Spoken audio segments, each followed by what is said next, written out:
Eh oui, je sais. Au cours des dernières semaines, je vous ai déjà fait pas mal de tutos sur tout ce qui est recherche de produits et recherche de niches populaires. Mais il faut dire que c'est un sujet tellement demandé et on pose tellement de fois cette question, est-ce que ma niche est bonne, est-ce que mon produit est bon, que je me suis dit, je vais vous donner une autre méthode pour justement rechercher des produits et des niches populaires pour vos business en ligne. Donc dans ce tuto, on va voir une méthode simple, gratuite, que j'appelle la technique du renard, pour rechercher des produits populaires et des niches populaires sur Internet. Allez, c'est parti.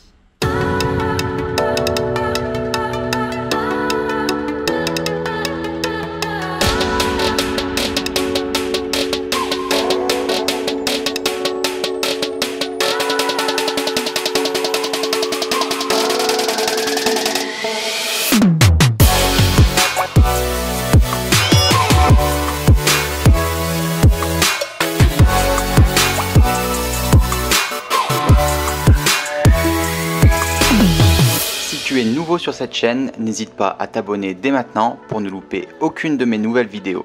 Merci aussi de me laisser un gros pouce bleu, cela me permet de savoir quel type de contenu t'intéresse et de créer encore plus de vidéos et de tutos sur cette chaîne. Et bien sûr, si tu as des questions, n'hésite pas à les poser dans les commentaires, je me ferai un plaisir d'y répondre par écrit ou même par le biais d'une vidéo.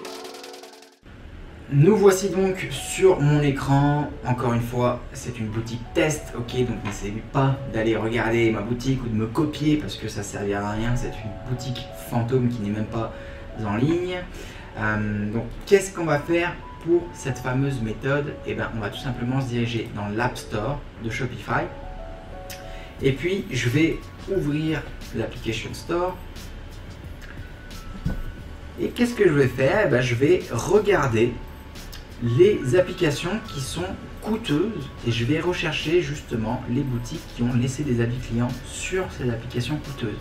Pourquoi? Parce que logiquement, si des boutiques utilisent ces applications qui sont payantes et qui sont assez coûteuses, ça veut dire que derrière la boutique génère du chiffre et que logiquement a des ventes. Donc normalement c'est un bon indicateur pour vous dire voilà, cette boutique fonctionne bien et il y a un marché potentiel sur ce secteur là.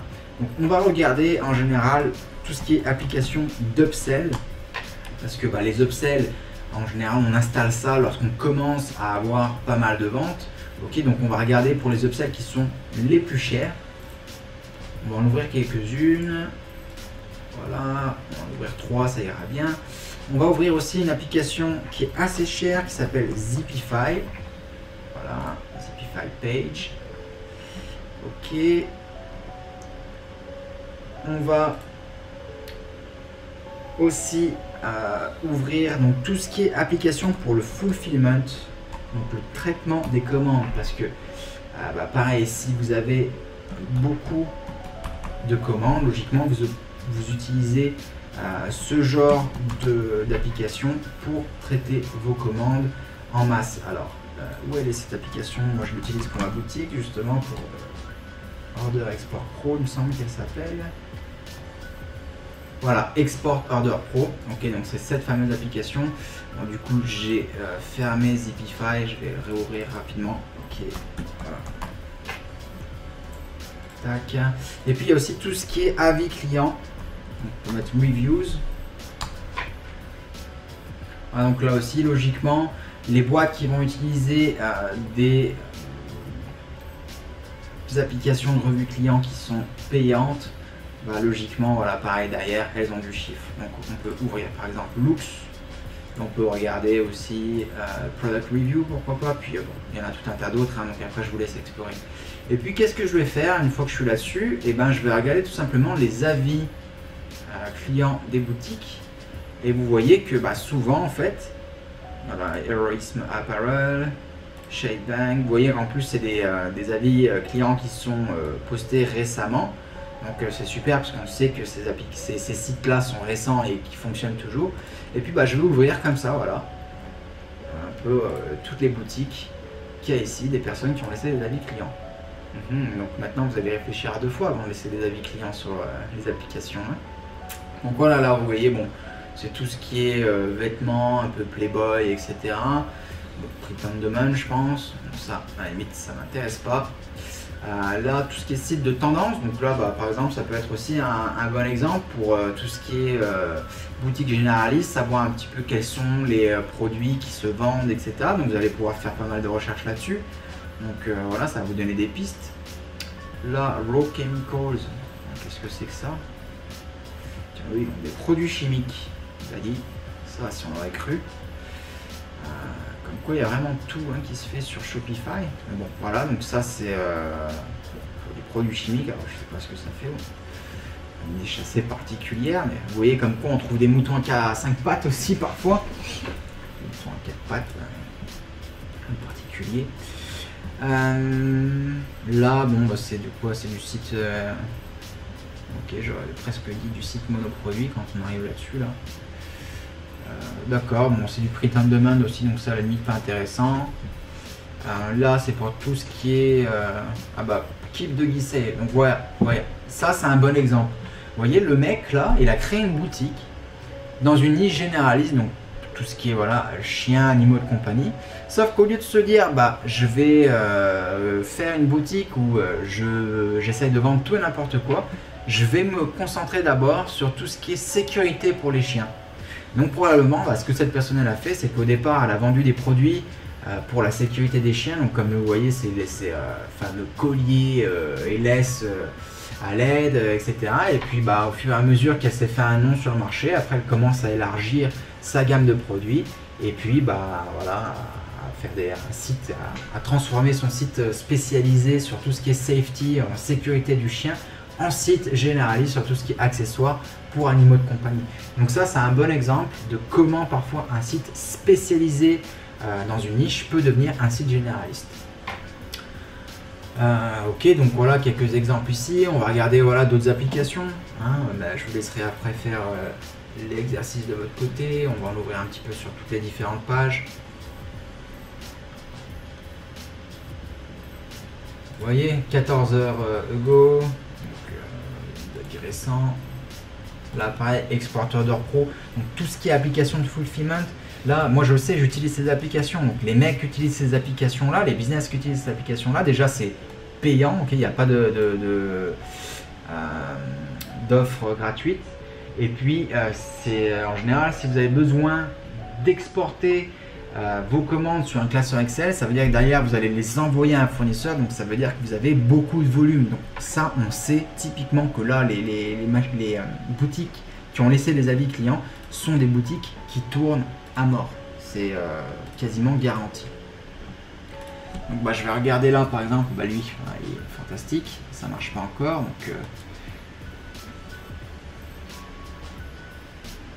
voilà, ça c'est tout ce qui est donc stationaries, donc accessoires, mais alors un peu, spécialisé calligraphie, j'ai l'impression, des stylos de gamme, des choses comme ça. Bon, c'est vrai que c'est une niche, c'est pas quelque chose de courant qu'on voit souvent, donc assez original. Vous voyez, ça donne des idées, ça donne des pistes. Je vous dis pas il faut que vous copiez tous ces sites là et que c'est des idées de business en or. C'est encore une fois, c'est des pistes de réflexion. C'est après à vous de réfléchir à l'arrière, de dire tiens, ça fait 3 fois que je vois des sites sur la même thématique, il y a peut-être quelque chose à faire. Happy Land, qu'est-ce que c'est?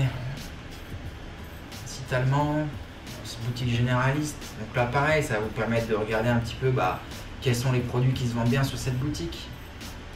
Zipify, on va pouvoir faire les mêmes recherches.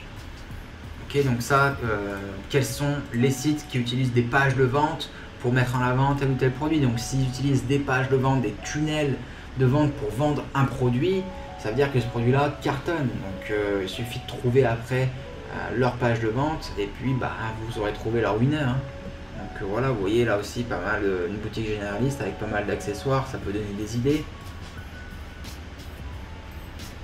Là, regardez ça, si c'est pas de la niche originale. Là, lui, il est spécialisé sur tout ce qui est étendage pour les vêtements, quoi. Vous voyez, il y a vraiment des niches parfois auxquelles on ne penserait pas. Et c'est pourquoi pas, quoi. Je veux dire, c'est vrai que moi je le vois ici à Hong Kong. tout ce qui est espace est très restreint. Donc avec mon épouse, parfois quand on recherche un étendage, on cherche quelque chose qui soit super pratique et qui ne prenne pas de place et qui puisse étendre le maximum de vêtements. Donc pourquoi pas, vous voyez, ça peut être aussi une bonne idée. Ça, c'est des produits, tout le monde a besoin d'un étendage. Donc c'est un marché niche, mais qui s'adresse vraiment à un public très large. Donc c'est quelque chose qui derrière, si vous avez un bon marketing, que vous mettez bien la chose en musique, vous rendez la pub attractive, ça peut cartonner. Voilà, donc vous voyez, ça donne des idées, quoi. Lui, pas fait sa boutique. Et puis alors Lux aussi, Lux, ce qui est top, c'est que non seulement vous allez pouvoir regarder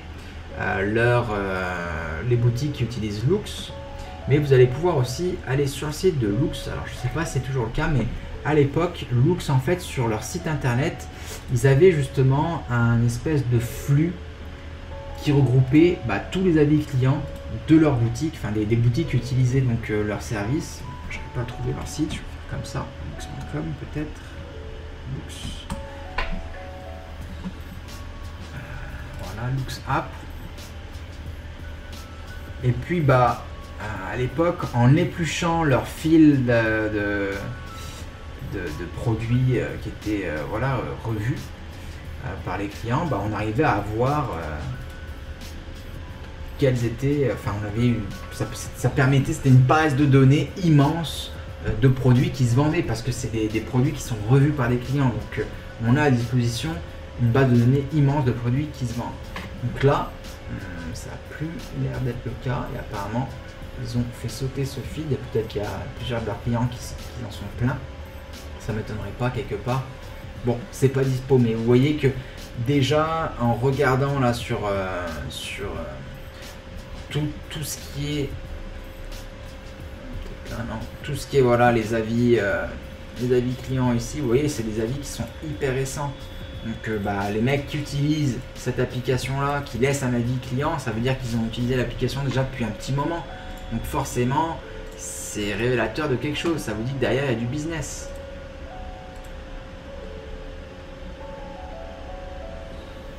Voilà, original, ça aussi c'est une boutique originale. Enfin, on trouve des choses qui sortent un peu du lot, donc ça permet de donner des idées. Donc, tout ce qui est pierre.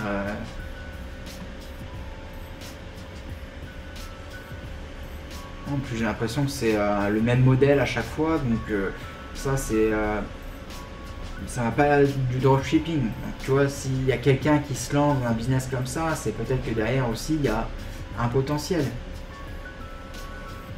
Ah, bon, on parlait de... Ouais, donc ça c'est sûr que c'est pas du dropshipping, et que derrière, vous voyez, ils mettent en place une stratégie de contenu avec les photos, avec ce modèle, etc. Donc voilà, derrière il y a du business. Là, ça marche pas. Bon, voilà, vous voyez, vous avez compris le concept, mais en explorant l'application, donc l'App Store de Shopify, en regardant un peu les sites qui ont laissé des revues, vous allez trouver plein de pépites, plein d'idées, plein de pistes à explorer. Voilà donc pour ce tuto qui, je l'espère, vous sera utile et vous permettra de générer plein d'idées de business, de niches et de produits à vendre pour vos boutiques en ligne.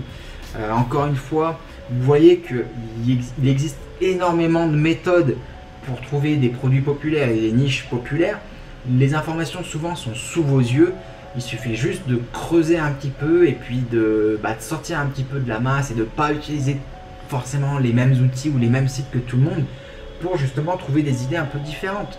Donc ça, par exemple, pour les membres de mes formations, je leur ai donné plus d'une trentaine ou une quarantaine de méthodes et de sites et de choses comme ça, de sources, pour que justement ils puissent se renseigner et puis explorer un petit peu quelles sont les tendances du moment, qu'est-ce qui marche bien, qu'est-ce qui marche pas, etc. Donc ça, c'est voilà, il y a tellement d'informations qui sont à votre disposition. À vous après de faire vos devoirs, d'explorer, de regarder sur tel site. Vous voyez que telle et telle niche, tel et tel thème revient assez souvent sur plusieurs sites. Bon derrière, ça veut dire qu'il y a une opportunité. Donc voilà, il faut explorer, utiliser des petites méthodes, des techniques de renard comme je les appelle, et puis essayer de sortir un petit peu de la masse, sortir des sentiers battus. Voilà donc pour ce tuto. Si vous avez besoin d'un raccourci, d'un accompagnement pour vous former au e-commerce, à la pub Facebook, il faut savoir que Je suis le créateur de plusieurs formations en ligne et d'un e-book qui regroupe aujourd'hui plus de 10 000 étudiants. Donc je vous ai mis tous les liens dans la description qui vont bien. Je vous mettrai le lien aussi vers l'App Store. Si vous n'êtes pas client de Shopify, vous pouvez toujours explorer l'application store de Shopify et puis vous faire quelques idées comme ça. Si vous avez des suggestions, des idées voilà, pour des prochains tutos ou quoi que ce soit, n'hésitez pas à les partager avec moi. Je me ferai un plaisir de faire une vidéo dans la mesure du possible pour répondre à vos questions. En attendant, je vous souhaite un bon business à tous et je vous dis à très bientôt pour un prochain tuto. Ciao ciao.